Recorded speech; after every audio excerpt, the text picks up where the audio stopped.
video I'm going to talk about the top 10 most important reforms. For the America we have today, there had to be a lot of organizations, amendments, people that were so important, and legislations so that America could be better and reformed. The 18th Amendment. It allowed the government to tax its citizens according to the amount of income an individual made. The main intention was to shift the power from the state government to the federal government, so that state governments could no longer be corrupted by the big businessmen who run them.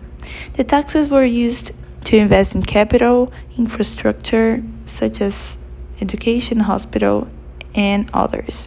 This amendment improves and changed America for better, since the investment in infrastructure and education was effective. The 17th Amendment. The proposal was to enable a bigger participation and representation of the population in the government.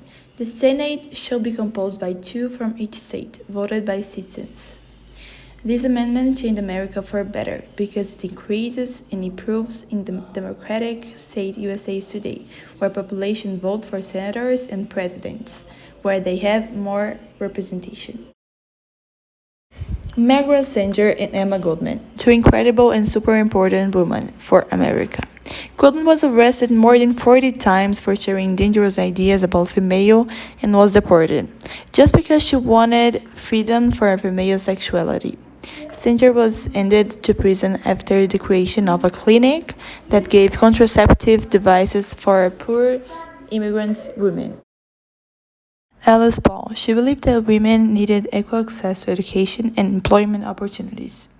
She had a lot on the feminist movement. Besides protesting by holding rallies and publishing pamphlets, Paul fought for her rights through protests outside the White House, chaining herself to the White House fence, and conducting hunger strikes. Webb Du Bois, an African American activist, a man that fought for equality. By the magazine he created, The Crisis, he showed how it was like to be a black in the American century. His ideas are still highly relevant for the present generation. He made America stop and think about it, think about racism. He made a place with more equality, more opportunities for black people, and he helped the progress. Disfranchisement is the deliberate theft and robbery of the only protection of poor against rich, black against white. The land that disfranchises its citizens and calls itself a democracy lies and knows that it lies. It encourages ignorance. It has never really tried to educate the Negro. A dominant minority does not want Negroes educated. Jane Addams. She was a social worker and a leader in women's suffrage, was one of the most important people for the American reform. In Chicago, where she lived, many people were suffering from bad life conditions, so she decided to make something to help them, the Hull House. Her proposal was to provide a center for higher civic and social life and improve the industrial conditions of Chicago. After the second year of operation, the Hull House was over 2,000 people every week, so if the goal was to help as much people as they could, it was totally achieved. The organization she founded made great strides in equality and changed American people's views on equality. It gave many opportunities to low-income families and helped America to be a better place to live today. The National Association for the Advancement of Colored People, NAACP. It was an organization that wanted the equality of civil rights for black, white, and any other racial kind. So their mission was basically to ensure the political, educational, social, and economic equality of rights of all persons and to eliminate racial hatred and racial discrimination. Nowadays, there is still a lot of racism rooted in societies, but the NAACP made it better today. They showed the world the racial inequalities and how unfair and unacceptable they were, and fought for a better world. A world without racism, a world that we all still fight for. That's why they are so important. Susan B. Anthony and Elizabeth Cady Stanton. Susan B. Anthony was one of the founders of the women's suffrage movement, NWSA, of the 90s, with Elizabeth, a writer, lecturer, and president of the NWSA.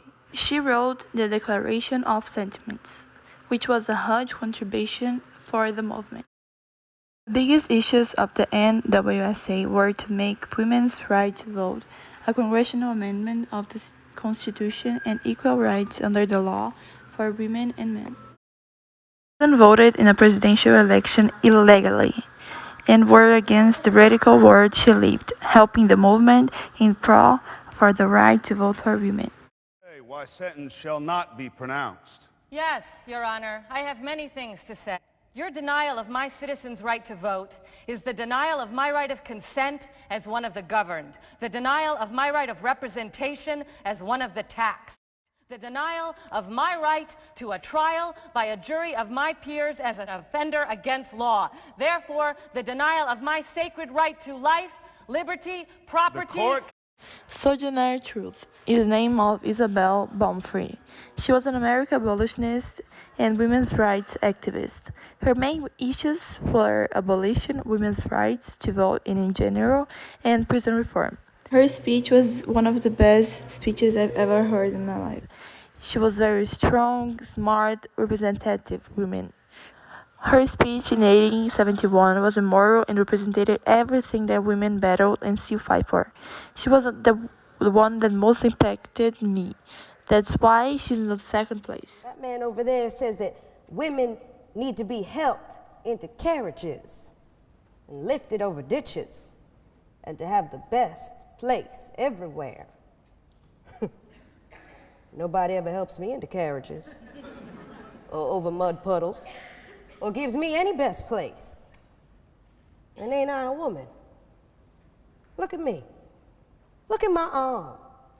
I have plowed and planted and gathered into barns, and no man could head me. And ain't I a woman? I could work as much and eat as much as any man when I could get it. And I could bear the lash as well. And ain't I a woman? That man in the back there, he says women can't have as much rights as men because Christ wasn't a woman. Well, where did your Christ come from? Where did your Christ come from? He came from God and a woman. Man didn't have nothing to do with it. The last and the most important, the 19th Amendment. It said that the right of citizens of the United States to vote should not be denied by the United States or by any state on account of sex. Congress shall have the power to enforce this article by appropriate legislation. This amendment marked the feminist power and was the first step of success, the first step for women's rights.